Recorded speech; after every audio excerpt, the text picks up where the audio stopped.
প্রিয় দর্শক, আমরা এখন এমন একজন বিশেষ ব্যক্তির বাসভবনের সামনে আছি, তার গ্রামের বাড়িতে আছি, যিনি এই বাংলার ইতিহাসের একজন অবিস্মরণীয় এবং শ্রদ্ধেয় একজন বিশেষ ব্যক্তি।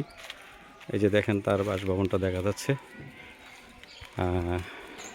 ইস্ট বেঙ্গল রেজিমেন্টের প্রতিষ্ঠাতা এই হচ্ছে মেজর এ গনি সাহেবের পৈতৃক এবং পুরনো বাড়ি আপনারা দেখতে পাচ্ছেন।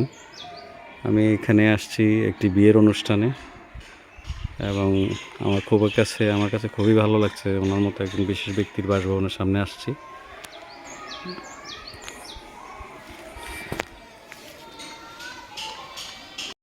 এই যে দেখতে পাচ্ছেন যে স্যারের বাসা, এম এ গনি, ওসমান গনি, যে উনি ওনার গ্রামের বাড়ি।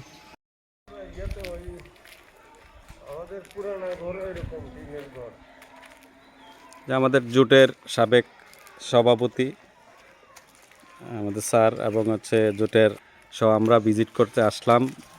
আমরা যদিও জোটের একজন একনিষ্ঠ এবং আমাদের অ্যাক্টিভ কর্মী, আমাদের নোমান ভাইয়ের বিয়ের অনুষ্ঠানে আসছি, সেই সুবাদে আজকে এই বিশেষ ব্যক্তির বাসভবনের সামনে আমরা আসলাম, যিনি ইস্ট বেঙ্গল রেজিমেন্টের প্রতিষ্ঠাতা, বাংলাদেশ সেনাবাহিনীর east Bengal regiment, M A Gani সাহেব।